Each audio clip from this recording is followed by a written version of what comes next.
Hi, everybody. For my journal club presentation, I chose the article Right Ventricular Preload and Afterload Challenge Induces Contractile Dysfunction and Arrhythmia in Isolated Hearts of Dystrophic Deficient Male Mice by Behrman and colleagues. This was published in Physiological Reports in 2025.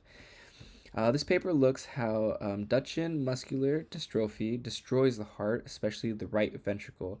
The main takeaway is that when the right ventricle is put under stress, dystrophic hearts are more likely to develop dysfunction, injury, arrhythmia, and this gets worse with age. To start off with some background, um, Duchenne muscular dystrophy, or DMD, which I'll refer to, is caused by mutations in the dystrophin gene. Dystrophin normally helps stabilize muscle cells, membranes. When it is missing, muscle cells become more fragile and more vulnerable to damage, especially if they're being stretched. This affects skeletal muscle, but it also affects cardiac muscle. This is important because people with DMD often develop diaphragm weakness, which can reduce ventilation over time. That can increase pressure in the pulmonary circulation, which increases or raises the workload on the right ventricle. So, in this disease, the right ventricle may experience both increased afterload and increased stress over time. This connects to what we learned in physiology because preload and afterload are major factors that affect how well the heart pumps. Since the right ventricle is normally a low pressure chamber, it can be especially sensitive when pressure load increases. The main question in this paper was whether the dystrophic right ventricle is more vulnerable to increased preload and afterload.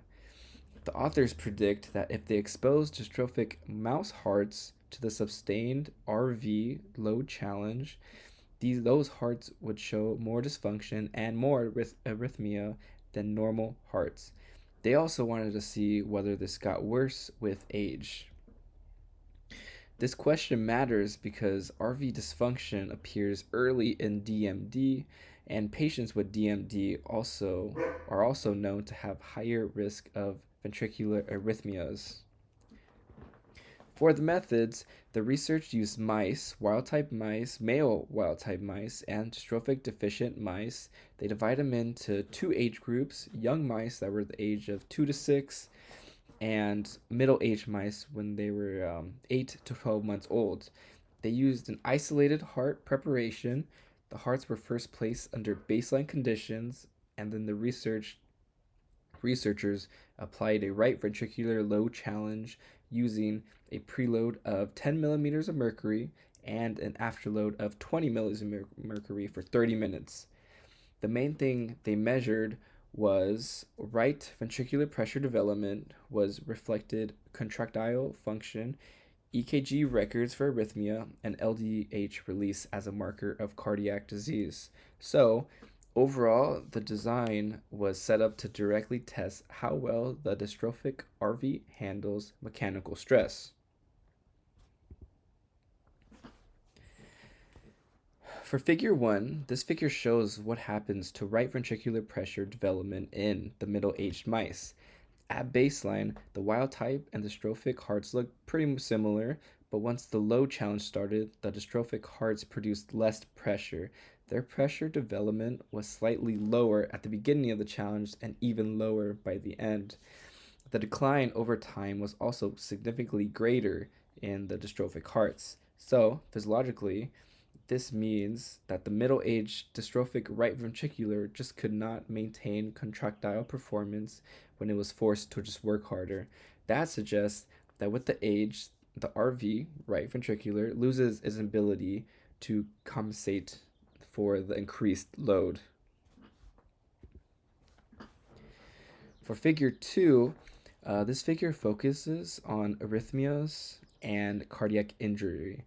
At baseline, both groups has had about the same arrhythmia score, but during the RV load challenge, the dystrophic hearts had significantly more arrhythmia.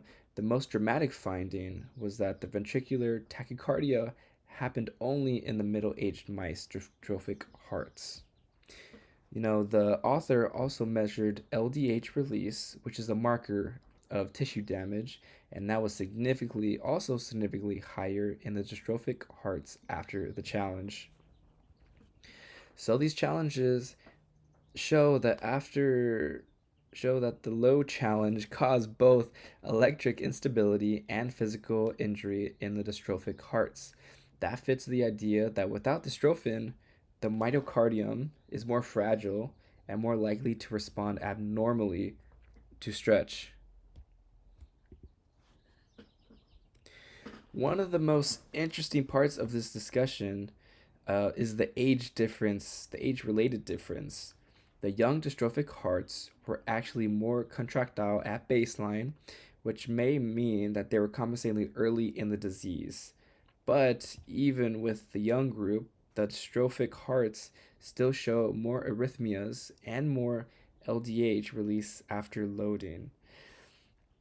In the middle age group, that early compensation seemed to be lost, and the heart showed more, much more severe dysfunction.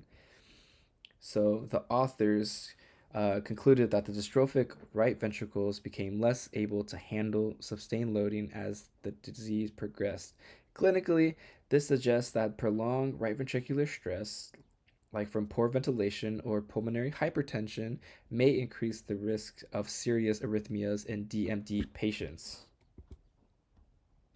I think the study has a lot of strengths. It has a very clear physiological question, and the methods match the question well. The authors also looked at the function, arrhythmias, and injury together, which makes this story stronger. One limitation of this experiment was the small sample size. Another thing is that this is an isolated heart model, so that does not really fully capture everything happening in a living animal, like hormones, nervous system output, and real respiratory changes. The author also mentioned that they could not completely rule out contributes from the left ventricle or septum during the RV challenge.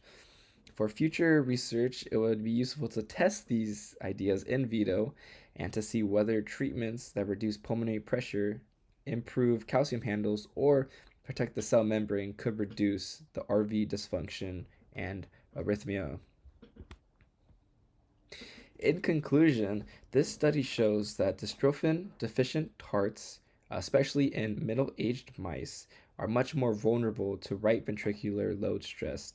When preload and afterload were increased, those hearts have worsened contractile function, more arrhythmias, and more tissue damage. So, the big picture is that DMD, the right ventricular, may be especially sensitive to cardiopulmonary stress, and it could have more important implications for disease management. Thank you for listening.